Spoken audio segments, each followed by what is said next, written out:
You need momentum to play Penny's Big Breakaway. Building speed from the ground and transferring it to amazing heights is a pretty common science in a platformer, but one that's reinforced in this game not just by your typical gaps between platforms, but to clear the game's copious amounts of steep slopes, cross-country hills, and off-cliff ramps, which are the foundations of pretty much all of its levels. While there are Rube Goldberg contraptions to bounce and fling you around for free, and sometimes slower platforming detours away from the roads, these are only momentary releases from what is, predominantly, the only method to truly reach the goal in mind: forward motion. Right from the first real level, starting you on a skate park formation and a cliff without a barricade in town, required to just pass through the neighborhood alone, the adventure as a whole is a hearty test of your knowledge with reaction physics, where you'll be rewarded for building and preserving the motion of your character and punished for not generating enough of it. This alone would already result in a pretty unique direction for a 3D platformer, making momentum more of a mandate to beat the game,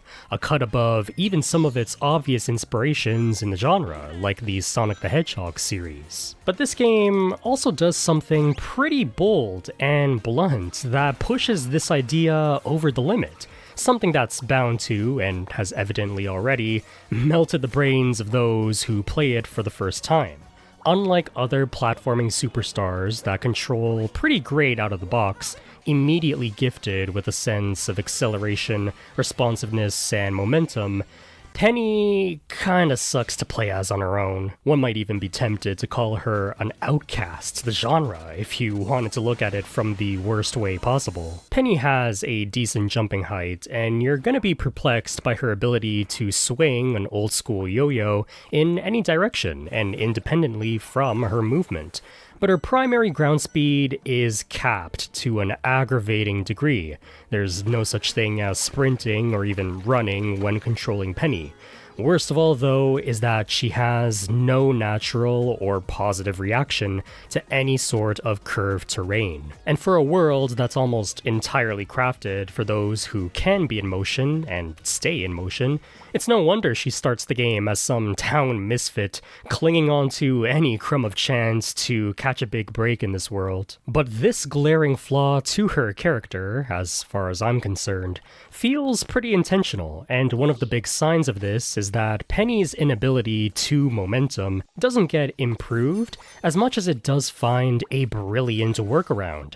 Dare I say, a loophole. The pivotal moment of this game's opener is when she comes across a magical cosmic string in the alleyways that transforms her nifty toy into an amazing scientific gadget. Her trusty yo-yo now becomes her wheels and trapeze on demand, finally letting her ride the flow or even embarrass the status quo of every bendy neighborhood she comes across from this point forward. Flipping around, twirling, and pulling the set dressings of the world, conjuring a gymnastic pole or a bouncy trampoline at any place in the sky, and most importantly, toggling a unicycle that effectively removes the cap to her speed, allowing her to build as much momentum as the surface she lets it loose on allows. With the final piece of the core gameplay in mind, you can look at Penny's Big Breakaway as something much more than just a fanatic tribute to classic platforming momentum. It also isn't just a modern response to this aspect of the genre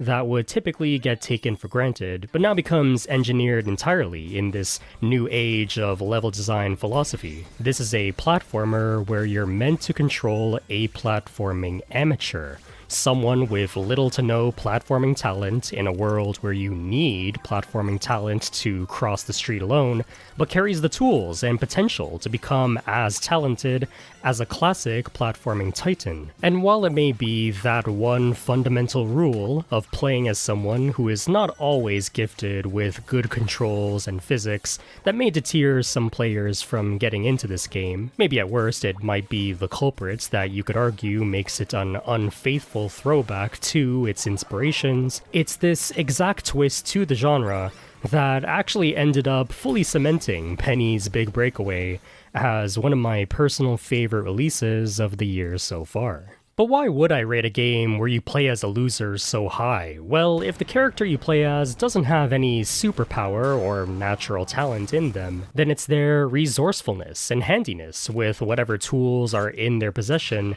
that help them make do and get a cut above the human limitations they're designed with.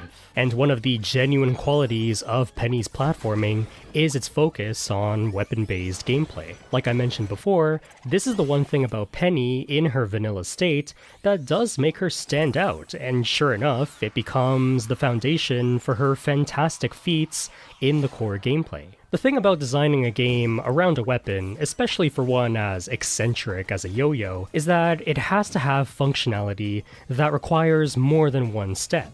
You can't just tap a button to let a sword instantly solve your problems in a game.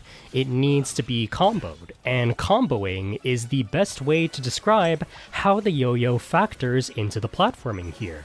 Penny can't be played with a magic button that does cool tricks or gets you to top speed right away. No run button like Super Mario, and no boost or spin attack button like Sonic. The first press of an action lets her throw a yo-yo, and another lets her ride on top of it. Actions that don't give you much of a push, if at all. Even the peel-out ability that she gains, which lets her rev up speed from a standstill, doesn't give you a phenomenal burst, pretty much nothing akin to its namesake. But it's the process of piecing together those additional steps to these otherwise ordinary mechanisms where the fun of Penny really starts to sink in. Throw the yo-yo in a direction, then tap it in the same direction, and that will let her zip forward, giving her a slight dose of speed, which is nice. Then there's the potential to preserve that burst by riding into a wheel before you land on the ground. Now you're starting to get somewhere. When you hold the yo-yo on the ground or suspend it on a wall, it acts as a makeshift bounce spring. But when you hold it in the air, you swing with the arc created by your string. And this is where gravity starts to come into play. Let go at the apex of the arc to cross a gap. But what if you're not crossing a gap and you're just on a flat plane? You can let go midway for another shot at propelling speed and preserving said speed. And from there, it's pretty easy to figure out how to get crazy with additional steps to these combos. What if you dashed in the air, then did a midway swing to build up even more speed? What if you swung high in the sky, then dive-bombed yourself into a curve while landing on your yo-yo to achieve an even better speed? What if you hold your yo-yo in the air mid-dive bomb?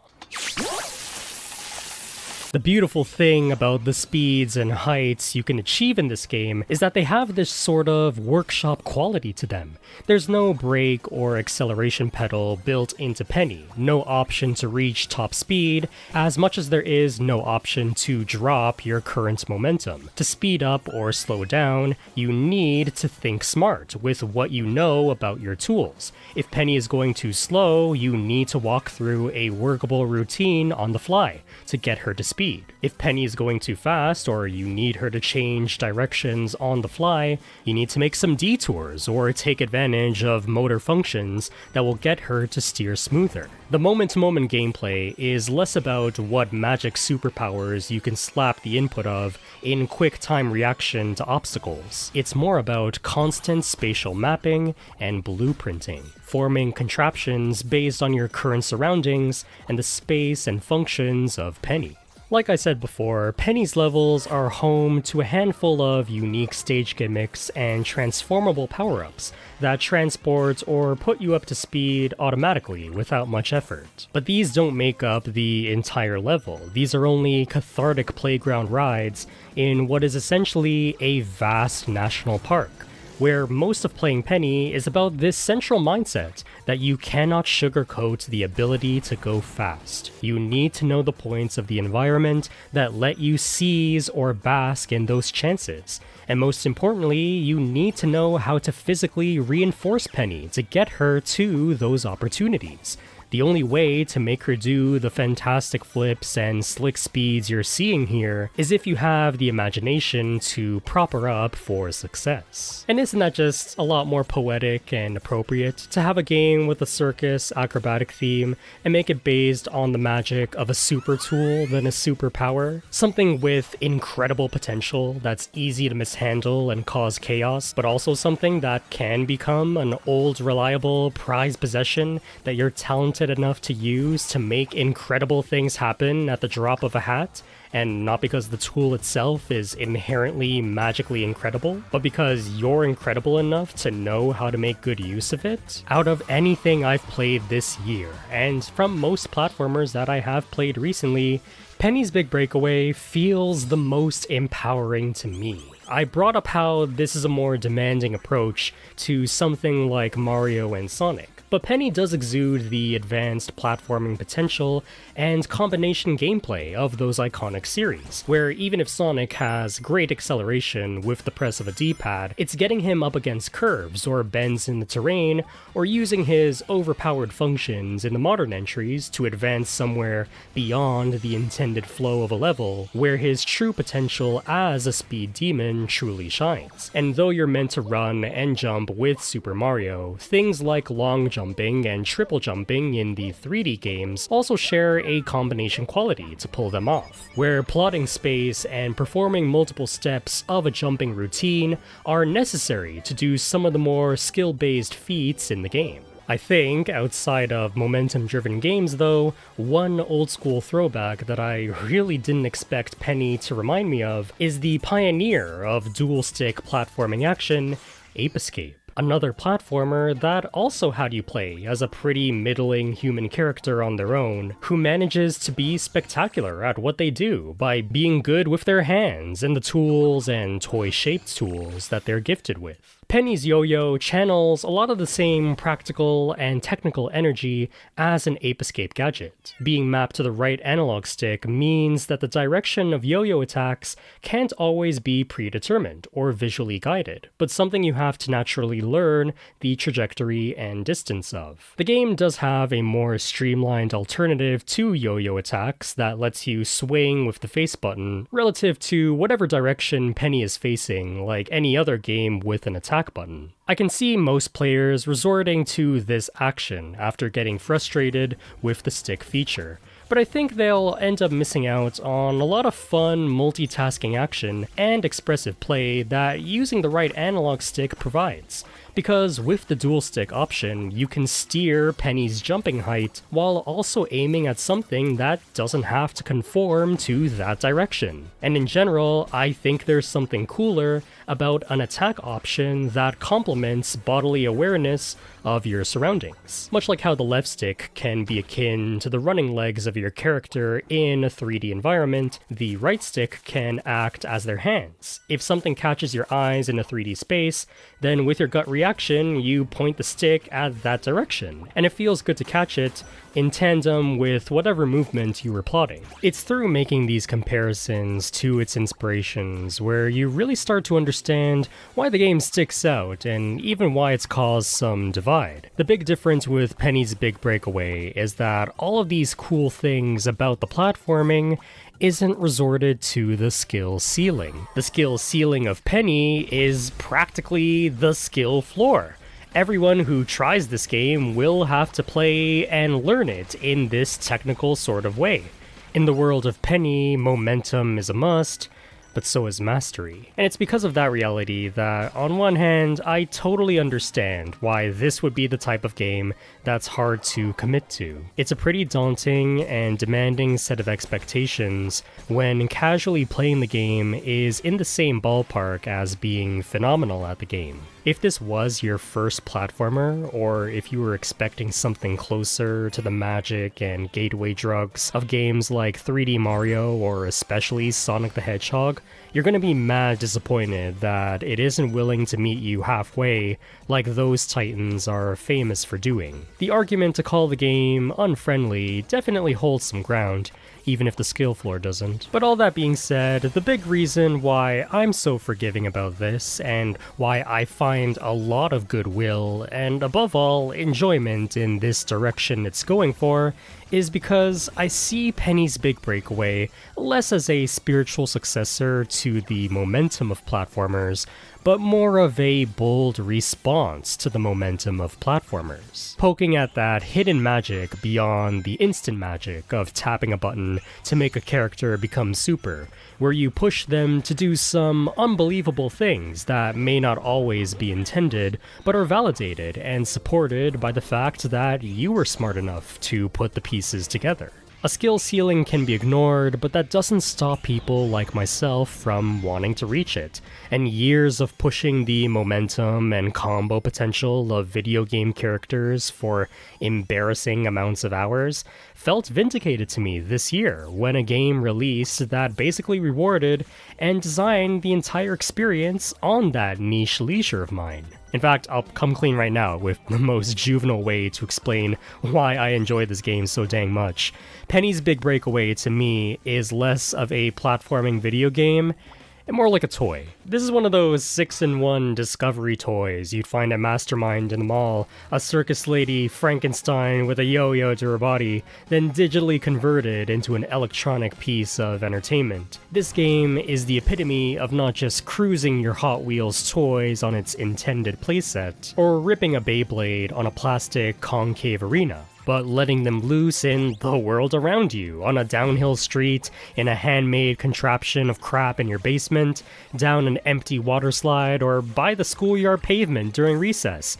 This game is bringing your action figures to the library or in the classroom, directing some random episode where they have an adventure in that ridiculous location you stage them in. This game is when you rush to open a toy, then remain ambivalent to the health and safety instructions, where you learn what makes it fun through the act of play right away.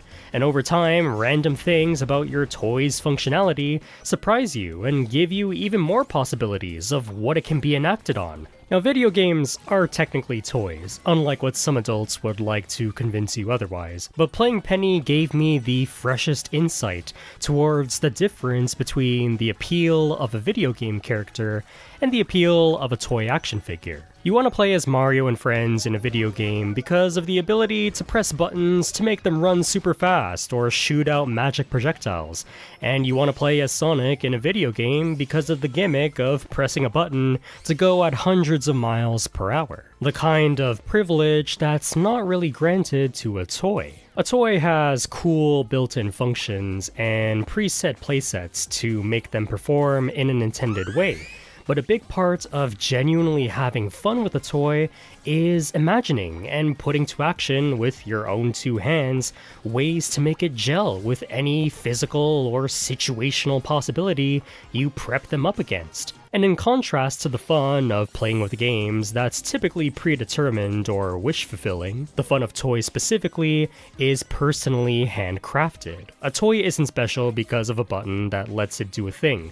It's you who makes it special. You are the one who makes a toy work. You learn the ins and outs of a toy so well that you figured out the advanced mindset of how to break it out of its comfort zone and thrive or falter in any creative possibility. And in my case, I think it's less that I've grown out of children's toys and the fun of children's toys, and more that I've transferred that attitude to my hobby with video games, made for children or otherwise. Games may not require lab experiments, but they do still have the capacity to be treated like toys, which I've always found solace in games that really let me hang out and learn to love the character I'm playing as. And after years of treating game characters as experimental action figures, a game like Penny's Big Breakaway feels like one of the few watershed moments I had in gaming, where that attitude of mine was not only actively rewarded, but probably 100% intended. Playing it as a toy is the core gameplay. And I think understanding that puts a lot into perspective when it comes to the conversation and relationship you're bound to have if you choose to try this game out. If you like overcoming challenges with a pawn and you prefer them to be talented out of the box, then you're really not gonna get that here. But if you like the sound of turning a niche knickknack into the world's greatest invention that can dance with the danger of beating a level with variable amounts of success, from disastrously to haphazardly to spectacularly, then Penny is the game for you. And even for someone intimately familiar with the wavelength that this game was going for, don't think that it didn't take me a while to adjust to Penny's weird controls and uncommon rules like anybody who first plays the game. But what made that process quicker for me was my willingness to build a relationship with the character I was controlling, as I would for any other that I want to own as a toy of my own. I've seen and went through this song and dance many times before, and now here it is in its most raw, do-it-yourself format. It's a game that harmonizes the cathartic bits of watching a character zip and zoom in a chain reaction with the genuine slices of generating spectacular moments entirely from your own hands. It's a toy that you shape up with the same magic of a video game celebrity, and it's the perfect core gameplay loop to correspond with the premise of not just a jester who messes up royally in her audition and now becomes a felon on the run, scrapping to find some loophole to clear her name, but also a misunderstood gizmo that by the end shows the world that she has the potential to be the most talented thing in her city. Even when you're not factoring in the intentional constraints to the game's design and how it's supposed to make the player feel, it just feels great to get a game that designs a good wealth of content and challenges on the classic act of platforming momentum. The core gameplay is about using combinations to play the game, so of course there's a fun combo and score system at play here. It doesn't reward how fast you beat a level, but more towards the balancing act you endure when trying to get through the level. A number builds up with every new move you perform, but a combo finishes once Penny hits the ground, and the only ways to maintain a combo is by riding or twirling your yo-yo upon landing on the ground, actions that involve conserving momentum. Having the most important move in Penny's toolset to be the one that keeps a combo going is a great way to encourage players to use the move both as wisely and as often as possible. And in addition to just witnessing the results of your street smarts on screen, you also get a big building number to signal how synchronized you're becoming. Now granted, it isn't a perfect system. There have been some exploits found that essentially snap this combo score system in two, namely that you could perform the same tricks at the same place over and over again to basically earn infinite points by the goal and bypass pretty much any high score or combo expectation, which is I guess the consequence of hosting skate park gameplay in a linear obstacle course. It's a bit unfortunate that this system, by its own design, ruins any shot at taking the score attack side of this game seriously, especially when it does feel like the score goals for each unique level that reward you with pieces of concept art do mostly feel like they're designed with an ideal linear run of the level in mind. It also squanders some of the incentive to shoot for the juicier end-of-level bonuses, like finishing a level at the center of the goal with 3 successful busker moves, or finishing a level with 3 hidden medals collected, or with all 3 dilemmas completed. The game doesn't even explain why you earn them when you get to the goal. I remember one of the first viral clips I saw of the game at launch was the devs in a live stream showing the first level of the game being 100% completed with a full combo. And that got me pretty excited to get the game for myself and see how I could crack the code of every potential level in the game as one fully complete chain reaction. But sadly, this isn't really the case for most of the game, because while there are dilemmas, collectibles, and stage gimmicks that mostly help you maintain a combo, there are mostly others where you'll pretty much have no choice but to drop a combo to proceed. I also scratch my head sometimes over the consistency of things, like you can open books and table umbrellas while maintaining a combo. There's even a bit of a grace period that keeps your combo number preserved even when you land on your feet. But you can't pull or break open anything in this game without having to drop a combo. So completing all the objectives of a stage and maintaining a combo are unfortunately mostly mutually exclusive things.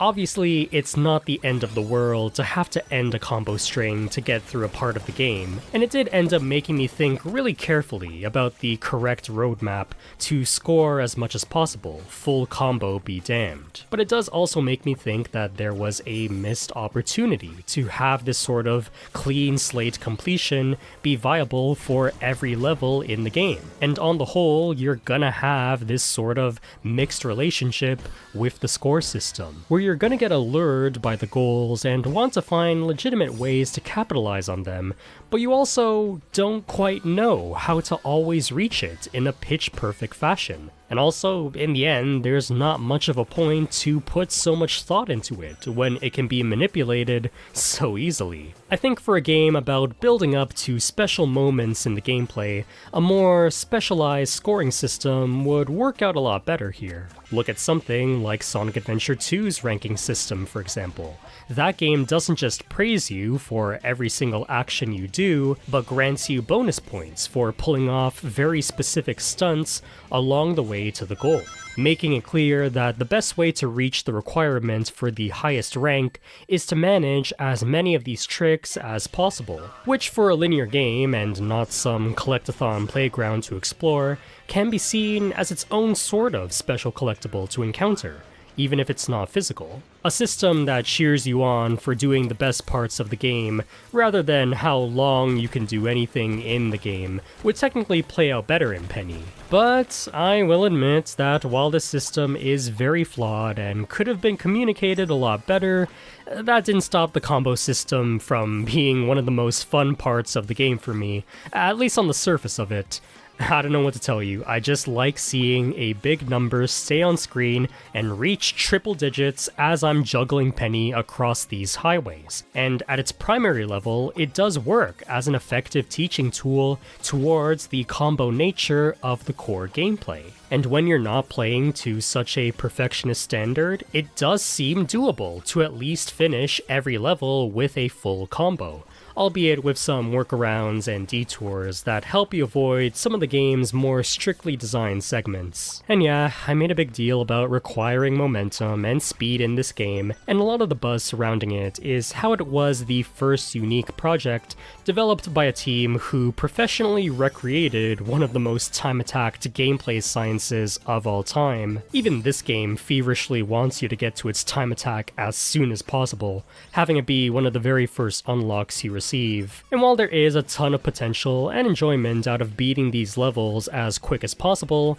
my actual personal favorite way to enjoy Penny's Big Breakaway is to go into time attack mode and just hang out and play around and see how much of a combo I can realistically keep before reaching the goal or falling to my death. I know it may sound blasphemous to some elite gamers out there that I treat time attack modes in games like they're free play modes, but hey, when all is said and done, I just hope that that can all be water under the bridge for everyone involved, as I'm also willing to personally forgive those who treat Penny's Big Breakaway like it's supposed to be a Sonic the Hedgehog game. I also want to give a lot of praise to how, despite the clear-cut focus of this game on precision and mastery of its systems, it doesn't skimp out on hosting a very fun, colorful, and above all, lively and populated setting. The world of Macaroon here is a gaudy entertainment complex of a kingdom, with towns, bathhouse spas, and nighttime restaurant plazas, with the twist that they're essentially all perpetually under construction. Incomplete streets, deserts with electrical hazards all over the place. People are expected to eat here while surrounded by lava. A lot of the game's comedy is about how most of its residents are reasonably baffled as to how the hell they're supposed to live as normal citizens here. There are chefs on top of mountains that have no clue how to get their prepared dishes to their customers. There are construction workers who just feel lazy and don't know what to do with themselves, so they just kind of chill in the most remote echelons of the town. And it makes it even funnier to see that Penny's pretty much the only one who's talented enough to be their own public transportation around town. Levels aren't just populated with your typical sets of 3 hidden collectibles, but also a set of side quests, which the game calls dilemmas. And in a pretty inspired move, you can complete these dilemmas on the go by simply passing by the zone of the person in need and getting their task done without needing to report back or interrupt the flow of your gameplay. The premise of the game is one big chase sequence, and doing stuff like these feel like the funny incidentals that happen as the streak passes by. It also lends itself well to the other side of the premise of wanting to prove yourself as this capable town figure despite the mess you've made. And I really like the touch that when you've completed all the dilemmas in a stage, you get a bigger crowd cheering you on for your busker bonus by the goal. There are plenty of fun touches to the aesthetic here, how the background dances to the beat of the song, the watercolor depth of field effect, the GoPro camera attached to Penny's face in the UI. It's nice to have a game so comprehensively decorated in graphics and world design that isn't purely designed for the gameplay with some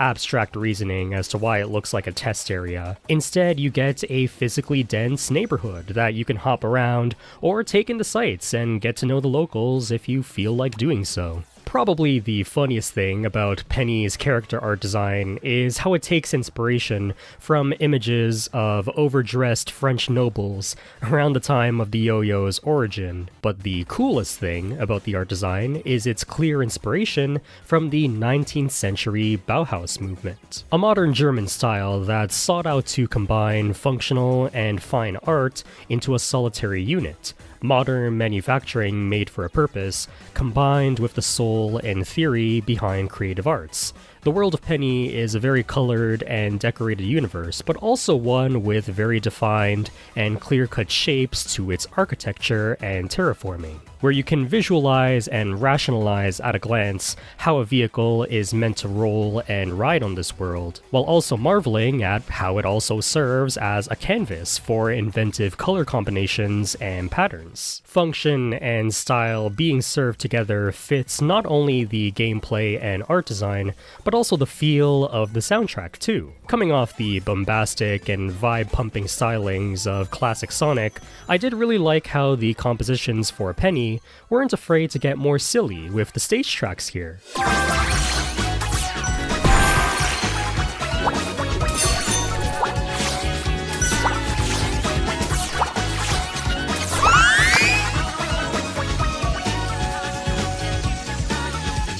Using a lot more percussive noises and oddly specific samples to give the tracks a very poppy energy here.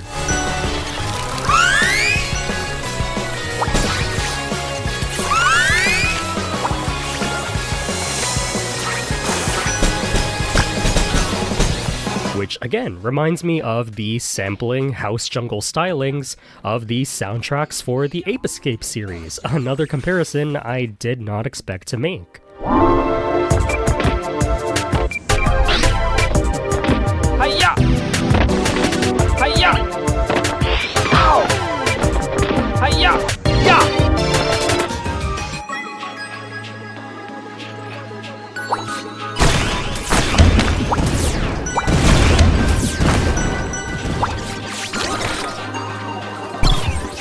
For as strange and layered as some compositions may be, they're still able to sell you on a well-defined mood, whether you're jamming tunes at Bublin or even soaking in the scenery in somewhere like Tideswell.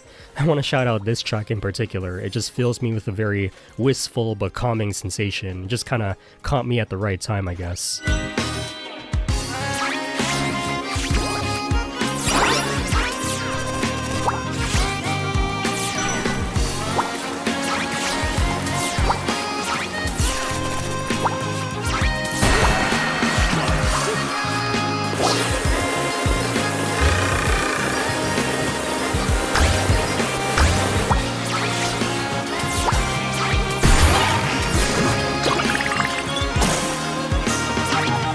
I also got a compliment how this game doesn't pull any punches when it comes to delivering on some more demanding level themes and challenges pretty early into the campaign. The game hits you with both water and desert-themed worlds right from the second zone that can feel pretty daunting with their respective ocean and quicksand pitfalls, but become easier to manage and anticipate once you learn how to carry Penny across bodies of water with enough momentum. The main enemy variety of this game are penguins that don't deal damage, but will cling onto Penny if you don't do anything about them. Have too many penguins huddle onto Penny, and it'll result in an immediate capture and restart from your last checkpoint.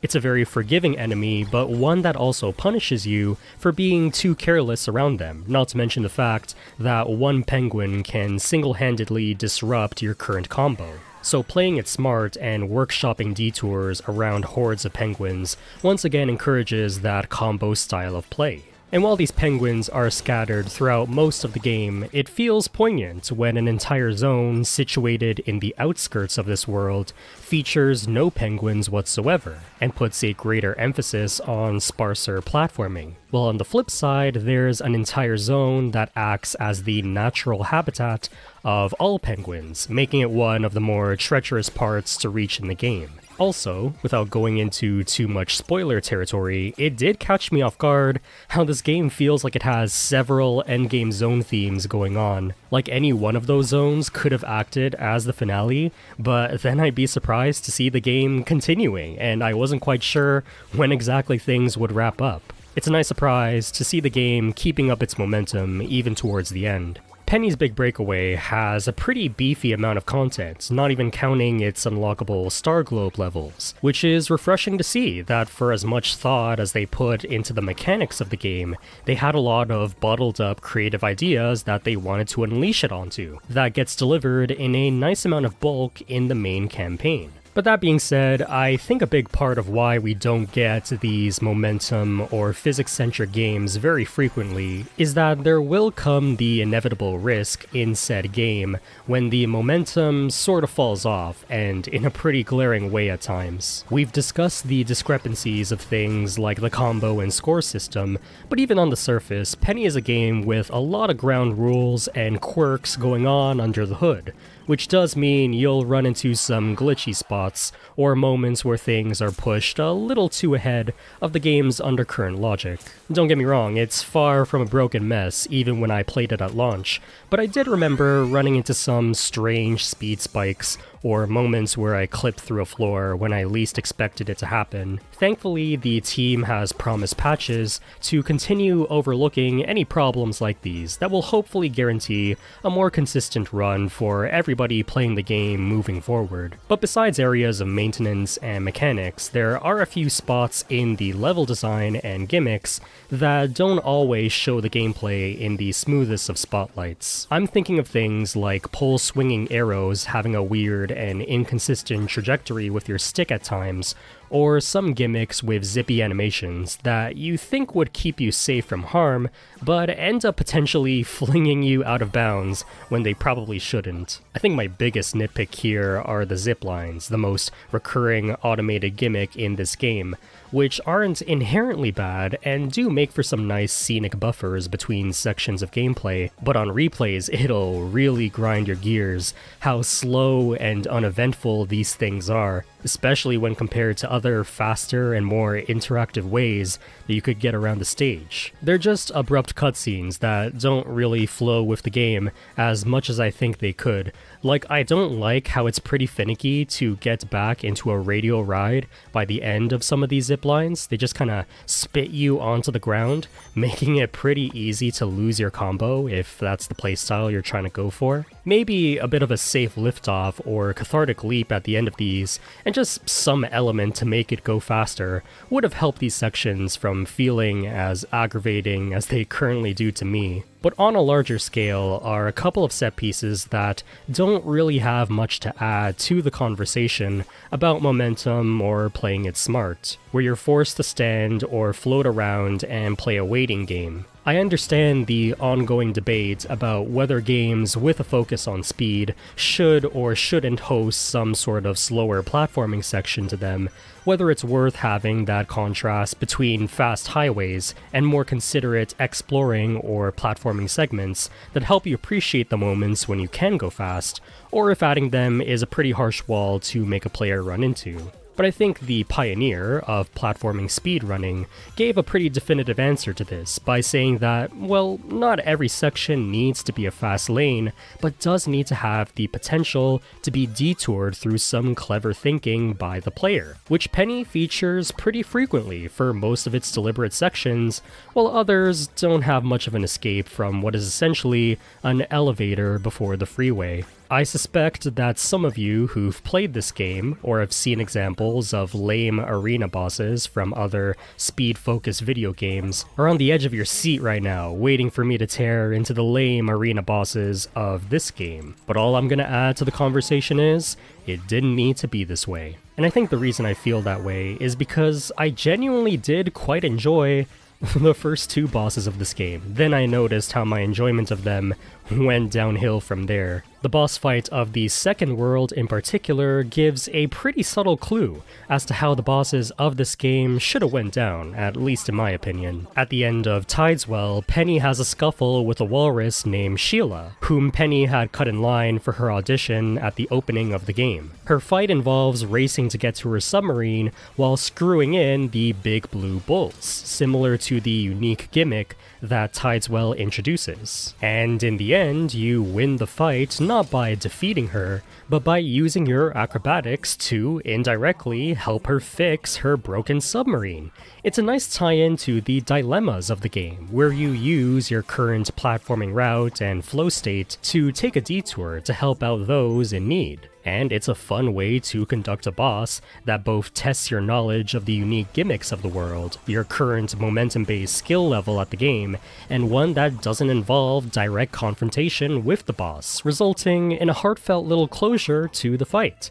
But yeah, nothing else in the game is like this. Every other boss in this game is about waiting for a weak spot, then hitting said weak spot for 3 rounds. They play out okay, but they're just too quick and don't really have much to rave about, in contrast to what rad stuff you've been doing outside of their entrance. There's maybe one other boss that involves some fun platforming that I almost kinda liked, until it had this random stipulation of having to collect coins to beat them, not just to get to the goal.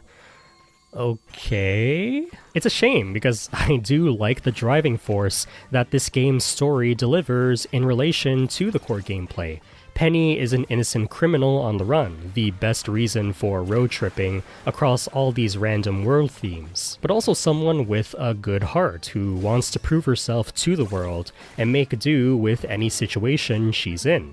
And the game's well-established cast would make you think that this idea of winning over a society designed to be against you would have a greater presence in both the cutscenes and gameplay. But on the other hand, I guess that's what the dilemmas are for, and this game's story does pay off in the end in a pretty satisfying way, along with some neat tidbits about some of the characters that will make you sympathize with this feeling of wanting to bring talent and wonder to an otherwise stale or strictly coded society. Much like how the gameplay of Penny is about a misunderstood bungler to a world of acrobatic feats, Penny's Big Breakaway, the game, feels like a bit of an outlier itself from how most modern platformers are designed and received nowadays. I don't think it's too much of a stretch to assume that most platforming characters, at least the ones designed nowadays, are immediately made with good controls, physics, and a perfectionist way to beat their levels as the top priorities, where the moment you get control of them, you immediately feel confident about their weight, jump heights, and the distances they can go, so you can openly set them out for any pre-designed challenge ahead of them. In addition to the benefit of being quick enough to woo over players that will be willing to show off to others and the internet at large how well the game devs have cooked the controls of this character FRFR. Meanwhile, a game like Penny is the type of target that you could pit against what other popular platformers succeed in doing. Or you could just be a bystander to the game at large by inserting a clip of some major league speedrun of the game and speaking in awe about how, wow, there are some people out there who can do some wild and crazy stuff with this game, even though I can't be arsed to be one of them. Penny does not follow your typical selling point for a platformer product. This isn't a game about controlling a video game superhero, but about controlling a newbie with all the potential of performing like a classic video game superhero. It's a game that wants you making quick and risky decisions and facing rash outcomes about Penny's movement almost every second of gameplay. It's a literal tightrope walk of a platformer. It can appear unrealistic, feel terrifying, and plain embarrassing to go through at times. And that's why I'm pretty sympathetic towards the less positive end of this game's reception. Walking that thin line with someone as precarious as Penny is not an easy ask for everybody out there, even for the most dedicated of platforming fans. But at this point, it should be pretty clear that I came out the end of that tightrope, fully embracing the act and the buildup of character that I just went through with Penny. Let me put it this way, Penny by design was always going to butt heads with some of the most accessible physics-based platformers in the market. I knew for a fact that not only would it cause quite a bit of divide with fans expecting the gameplay magic of those icons to be replicated with this new IP, but that following what it tried to pitch here, there will probably be some follow-up to Penny from Evening Star or otherwise that steals the spotlight and does capitalize on that immediate reactionary sense of speed and platforming that's better to market to the world at large. And you know, I'm looking forward just as much as the next guy to when Penny gets that inevitable Sonic the Hedgehog 2 style sequel, with faster gameplay and a more ironed out sensibility to design levels that bring out the best of that scheme. But here's where I want to play devil's advocate. Do you really think I'm gonna sit here and twiddle my thumbs, waiting for the inevitable speedier Penny successor that completely writes off this first entry, where we no longer have to think about things like Penny on her own having an intentional speed cap and character flaw, or about the nifty ways that players have carved their own playset journeys throughout a level in favor of a single perfectionist way to blaze through it? Maybe we'll get follow-up to the story where Penny gets arrested by the Macaroon military and has to take out everybody aboard Sheila's submarine and escape surfing on a piece of metal at the first moments of gameplay. My point is, why bother waiting when they've genuinely struck a very unique nerve with Penny's big breakaway right here? The game, even despite all its bugs and incoherent bits, feels like one of the first times I played a game and felt actively rewarded for treating it like a toy, where my immediate expectation upon grabbing a controller and sitting down with it wasn't to get someone with an amazing startup acceleration or a fantastic jumping height, but someone that I could get to understand where she falters and where she succeeds, and do everything in my power to get her to first place. And those desires became picturesque moments in the level design that I could call my own, and those picturesque moments became even more astounding feats than what I originally expected, and those astounding feats turned into my most prized possession of the year. For as much feedback that the game has garnered about how good or intuitively a platforming character should reasonably control in a game, the more exciting flip side of this effect is that Penny has also sparked an exorbitant interest yet again in the desire for more physics-based, momentum-driven gameplay systems. Games that aren't just about ostensibly feeling good or looking good, but about becoming even better the more you get into them. In other words, the perfect debut project from the team behind Sonic Mania. If you've dropped Penny out of frustration, then I encourage you to not just play Penny's big breakaway again, but to play it more than again. Learn its strengths and weaknesses, and don't be afraid to make mistakes.